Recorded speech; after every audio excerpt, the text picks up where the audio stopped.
Yo, what's going on, guys? This is Mike Reed here. Welcome back to another toy review by yours truly. So today, if you haven't read the title of this video already, you guys already know what you came for. It's another Beyblade review time again.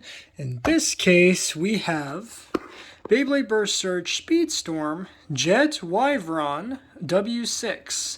So yes, this is Hasbro's adaptation of the very popular, or at least at the time it was released, very popular Jet Wyvern, which probably is one of the coolest, if not one of the most surprising releases from the Sparking generation as Sparking system, right?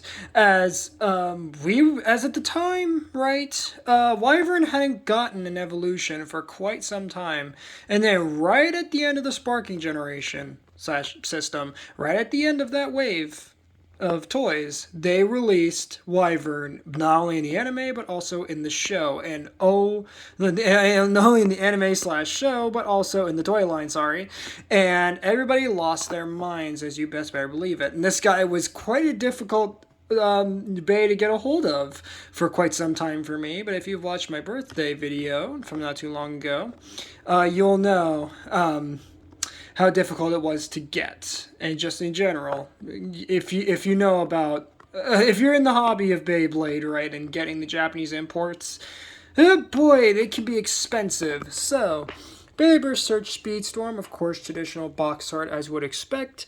And in the upper right-hand corner, we do have a nice CG render of the actual toy itself, Jet Wyvron. Of course, it is defense type, as you would expect.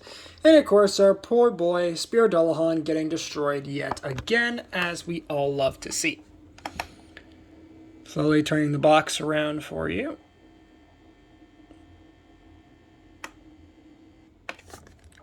We get a really nice art render, again, of Jet Wyvron there, defense type. We get all the pieces right there, the Storm chip / Super King chip. We have your ring, we have your Forge disc, and your SpeedStorm driver.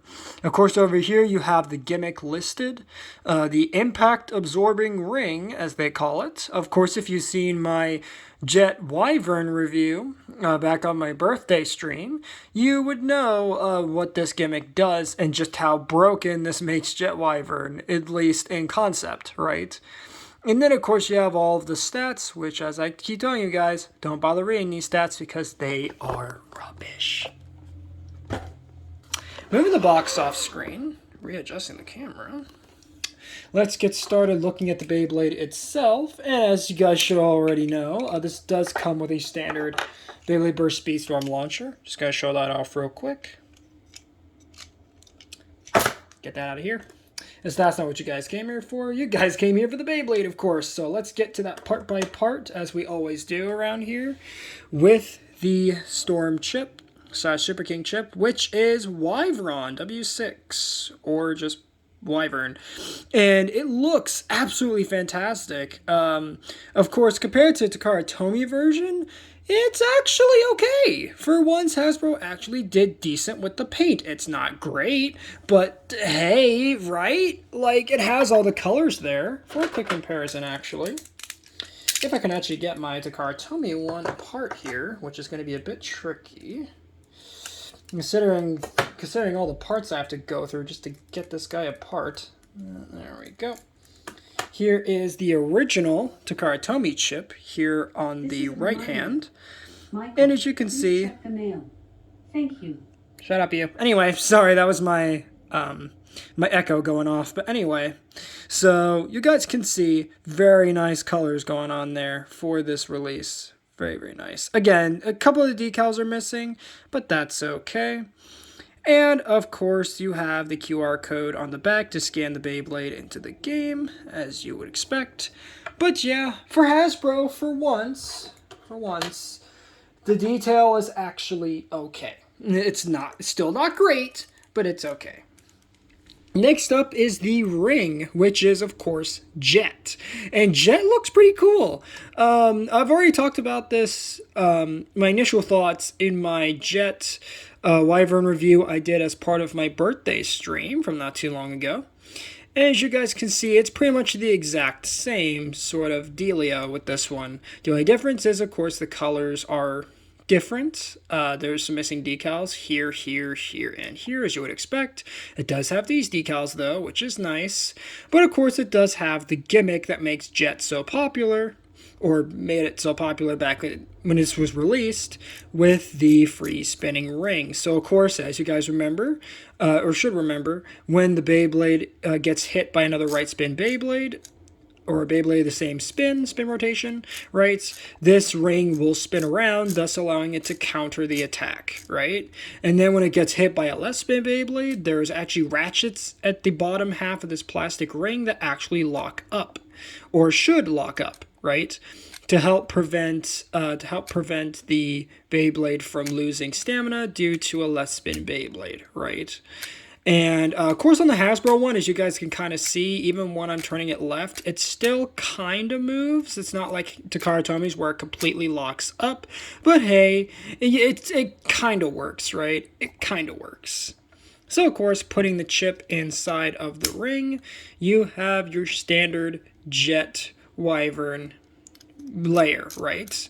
But of course, the only thing that's really missing from this is, of course, the decals. Obviously, this one does not have the rubber. I forgot to specify that. This one does not have the rubber like the Takara Tomy release. That's been gutted. And not only that, but there is no 1D chassis in here, or a single chassis in here. That is completely gutted as well. But if you're a Hasbro fan, you already know about this. So there you go. There is your full layer of Jet Wyvron.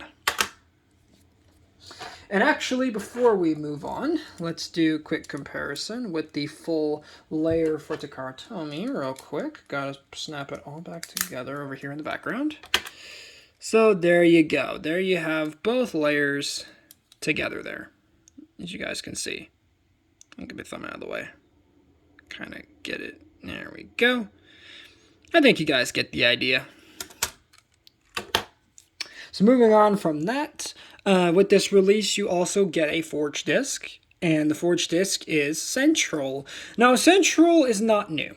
Okay, this part dates back to 2015's Kirby's Central Defense. So yeah, this is not new by any stretch. Not only that, but it's extremely dated. I don't know why they included this with this release. They could have just done a round, or and they like it is on the original, but no, they decided they would do Central. No, like they could have easily just done a round, but you know, minus the paint maybe. But, of course, as you guys know, Hasbro is a bit of a lazy these days, so what are you gonna do? Lastly, with this release, you get the driver, which is not just, it is actually needling SpeedStorm / needle SpeedStorm.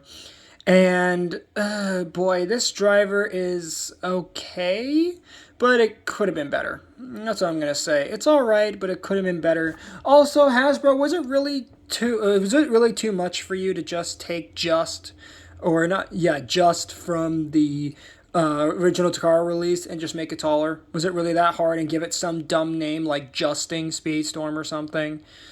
Hasbro. So once you put the Beyblade all together, as you should, there you will have Jet Wyvron W6 Central Needling SpeedStorm.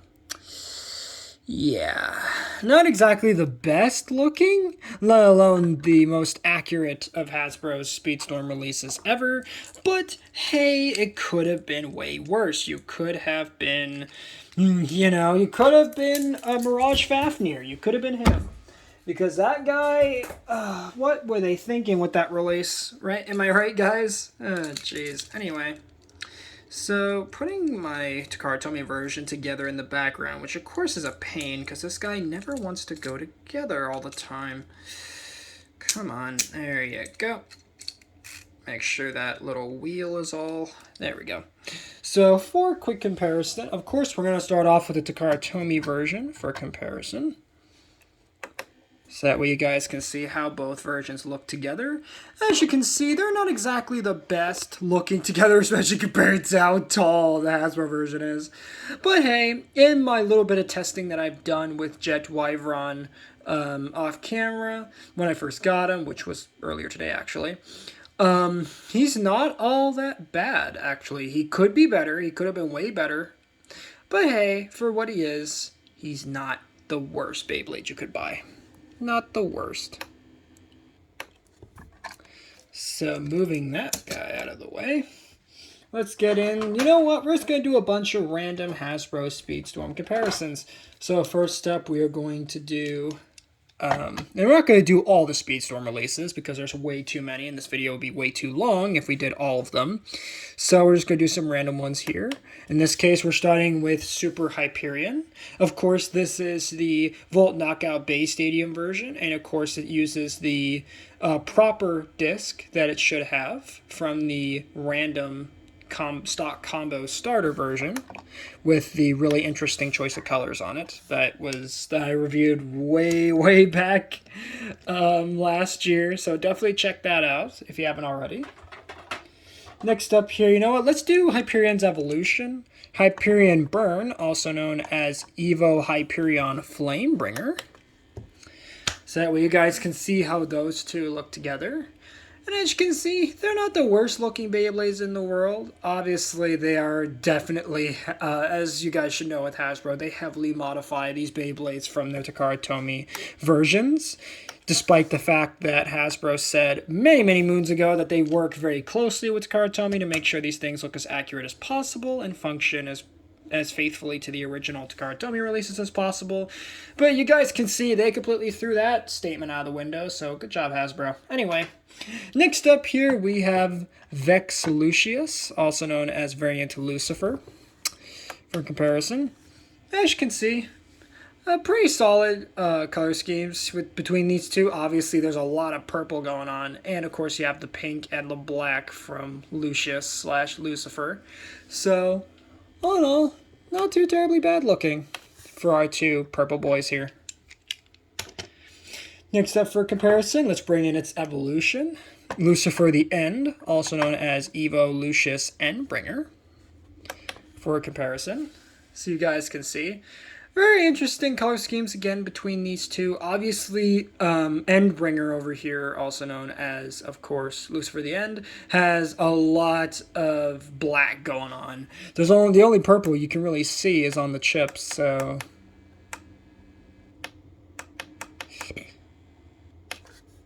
not bad at all for these ones here. And then next up, let's bring in Infinite Achilles, of course. Infinite Achilles, not a bad design by any stretch. Obviously, differences are obvious between these two. And performance-wise, yeah, they're vastly different. Infinite Achilles, unfortunately, the slopes on it are so bad. This thing burst. That guy burst at the drop of a hat compared to Wyvern, who actually is quite good, just like its Takara Tomy version. Even though both the Takara Tomy and Hasbro versions, from what I could tell from my testing that I've done with both of them, aren't exactly the most long-lasting in terms of stamina, but hey, in terms of defense, they're great. As these two haven't bursted yet, even against my most strongest Beyblades in my collection, and my most strongest attack types. So for comparison, here next up here we have Demise / Death Devolos here for comparison. Obviously, differences are obvious. But of course, you do get that nice little bit of purple from Diabolos here. So I can't complain too much about that. And they do look pretty solid next to each other. For our next comparison, let's bring in the left spin counterpart to Death Diabolos / Demise Devolos. We have Abyss Devolos / Abyss Diabolos here for comparison. So all in all, pretty solid designs here. Both of them have that sort of rounded, spiky kind of designs to them. So I can respect that, but obviously Abyss, doesn't have the free spinning ring like Wyvern has. Next up for comparison, let's bring in, Mirage Fafnir. So that way you guys can see how those two look together. All in all, pretty solid designs, I would say. Obviously, Fafnir has the rubber. I don't know why they couldn't have done it for Wyvern, but hey, as you guys know, Hasbro is being a bit of a lazy these days. I'm surprised they put the rubber on, not Wyvern, sorry, Fafnir at all. But hey, they did it. Next up here, we have Brave Valkyrie. So you guys can see that, or Brave Valtryek, if you want to call him by his Hasbro name. Not bad at all. Obviously, both of them got their gimmicks gutted, so... or at least... not nearly as bad as Valkyrie, though. I mean, geez, Valkyrie's nothing like he is from his Takara version, but hey, that's why the Takara version exists now, doesn't it?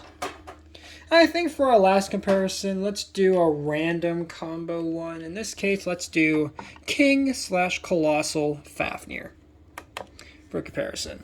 Because why not? Not to mention, I actually really like the colors on this particular release. So, all in all, pretty solid releases, I would say. Not the best Beyblades in the world, but then again, Hasbro isn't exactly aiming for performance these days, now are they? They're mostly aiming towards how fun the Beyblades are. Oh my god. So anyway, this is going to wrap it up for this review of the Beyblade Burst Surge SpeedStorm Jet Wyvron W6 Starter Pack. Thank you guys so much for watching. If you did enjoy, please make sure to drop a like on this video, subscribe if you're new, and ring that notification bell. Excuse me. So that way you guys get notified for all of my uploads. Later, Read Squad, and have a good one.